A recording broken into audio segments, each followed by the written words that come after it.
Bismillahirrahmanirrahim. Elhamdülillahi Rabbil alemin. Vessalatu vesselamu ala Rasulina Muhammed ve ala alihi ve ashabihi ecmaîn. Hormatly musulman doganlar, käbir wagtlar, aýlar, günler sowap kazanmak üçin beýleki günlerden has ähmiýetlidir. Mysal üçin aýlaryň içinde Ramazan aýy, günleriň içinde Juma güni, gijelerin içinde Kadir gijesi ýa-da az beklemek üçin hepdeniň 1-nji we 4-nji günleri Aşura günüýaly günlerimiz musulmanlar üçin faziletli, ähmiýetli wagtlardyr. Musulmanlaryň ähmiýet berip, kadryny bilmeli günlerden ýene biri Zulhijja aýynyň ilkinji 10 günüdür. Zulhijja aýynyň ilkinji 10 gününiň ähmiýeti barada we Allah Taala gatynda bu 10 günüň derejesiniň beýikligi we bu 10 günde ediljek gowy amallaryň sogabynyň uludygy barada Peýgamberimiz Muhammed sallallahu aleyhi we sellem hadislerinde aýdyp geçipdir. Misal üçin Tirmizi'de Ebu Davud'da gelen hadisinde "Ma min ayyamin al-amalus salihu fihinna ahabbu ila Allah min hadhihi al-ayyam al-ashr." Faqalu ya Rasulullah wa al-jihad fi sabilillah. Faqala Rasulullah sallallahu aleyhi ve sellem wa al-jihad fi sabilillah illa rajulun kharaja bi nafsihi wa malihi falam yerji' min zalika bi şey.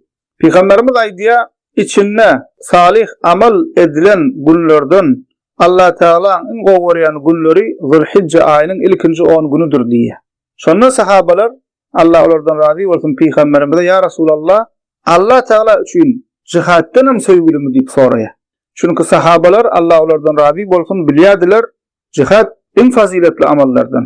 Çünki jihada çykan insan öz şerin janyny Allah ýoluna goýýar, o netijesinde näme? Şehitlik bar. Haçanda sahabalar şey diýip soranda Peýgamberimiz sallallahu aleyhi we sellem "Diňe bir kişi mali, jany bilen jihada çykyp şehit bolaýmasa, bu günlerde edilen salih amallar jihaddan hem sowaplydyr" diýe. Bezlerde İbn Hibban hadis kitaplarynda gelen hadisinde Peýgamberimiz sallallahu aleyhi we sellem "Afzalu eyyamid dunya el-ashr", yani 10 Zulhijja. Dünya günleriniň en faziletlisi, sowaplysi Zulhijja aýynyň ilkinji 10 günüdür diýe. İmam Ahmed'in Musnad'ında gelen hadisinde Peygamberimiz sallallahu aleyhi ve sellem "Ma min ayyamin a'zama indallahi ve la ahabbu ilayhi al-'amalu fihinna min hadhihi al-ayyam al-'ashr fa'akthiru fihinna min at-tahlil wat-takbir wat-tahmid." Peygamberimiz aýtdy, Allah Teala'nın gatynda Zulhijja aýynyň ilkinji 10 gününde edilen salih amallardan has söýgüli, has kadr gymmatlysi ýokdur diýe. Bu günlerde köprak tehlil, yani la ilahe illallah, tekbir, Allahu ekber, tahmid, elhamdülillah sözlerini köprak aýdym diye. Ulu ahli sünnet alimlerinden İbn Hajar el-Asqalani rahmetullah aleyh Fethul Bari adlı eserinde "Vellezî yezheru enne sebebe fi imtiyaz 10 Zulhicce لمكان اجتماع أمهات العبادة فيه وهي الصلاة والصيام والصدقة والحج ولا يأتي ذلك في غيره." İbn Hajar rahmetullah aleyh diye Zulhijja aýynyň ilkinji 10 gününiň beýleki günlerden üstün waýa tutulmaklygynyň sebebi bu 10 günüň içinde ibadetlaryň enesi, ibadetlaryň esasy hasaplanýan namaz, oraza, sadaka, hac ýaly ibadetlaryň jemlenmegidir diýe bir wagtda. Bu hilliye başga wagtda gelýän däldir diýip aýdy. Çünki musulman doganlar Zulhijja aýynyň ilkinji 10 güni hac edilýän wagtlardan. Şol wagt näme hajlar hem haçda bolýar, haç ibadetini berjay edýärler. Zulhijja aýynyň 9-njy güni häzir aýdyp geçjek hadisimizde hem Peýgamberimiň aýdyşy agyz beklenilýär we Zulhijja aýynyň 10-njy güni Gurbanyň 1-nji güni bolýar.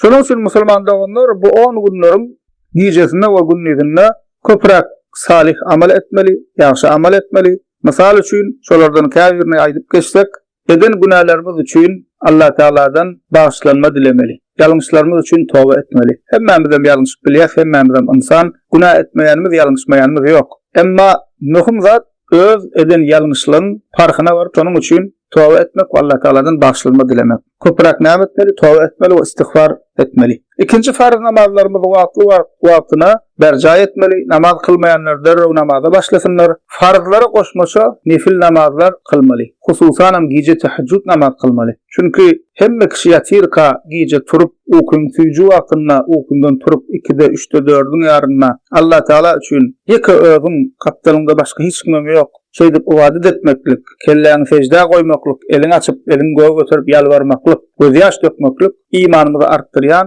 iň möhüm zatlardan biridir musulman doganlar. Ýanky soňky okan hadisimizde Peygamberimiz sallallahu aleyhi ve sellemiň öwredişi ýaly la ilahe illallah, Allahu akbar, alhamdulillah sözlerini köprak gaýtalamaly. Hususan musulman adam alhamdulillah sözi dilinden düşürmeli däl. Bu onun üçin edilmeli möhüm we sowaply ibadetlerden ýene bir musulman doganlar şul günlerde başardığımızdan köprak ağız beklemeli. Hususan Zilhicce'nin 9-njy güni Arafa günü diýilýär. Gurbanlygyň 1-nji gününiň öňündäki gün. Arafa günü diýilýär. Şol gün ağız beklemek hasym sowaply. Peygamberimiz sallallahu aleyhi ve sellem Sahih Muslim'de gelen hadisinde bu arada Siyamu yevme Arafata ahtasibu alallahi en yukaffira senete allati qablahu ve senete allati ba'dah. Arafa günü tutulan oradan geçen ve gelecekki ýylyň günahlarına kefaret bolmagyny Allah Teala'dan umyt edýärin diýär. Musulman doganlar bilişimiz ýaly dünýä hayaty 3 gün, dünýä ýaşaýyşy 3 gün. Halk dilinde 5 gün diýerler, emma 5 gün değil 3 gün. Geçen günümüz, şu günümüz, ertesi günümüz. Geçen günümüz geçti. Bir salymdan birine gaýtaryp bolanok. Ertesi günümüz nesip. Allah nesip etse ertesi güne çykar. Nesip etmese yatıp durmayan hem köp kişi var. Emma asıl musulman doganlar pursat şu günümüz. Şonuň üçin her günümüzi bu dünýämizi we asıl ýurdumyz bolan o dünýämize peýda berjek gowy işler bilen, gowy amallar bilen dolduralım. Ana şu Zilhicce'nin ilkinji 10 hem şol pursatlardan biri. Elhamdülillahi rabbil alamin.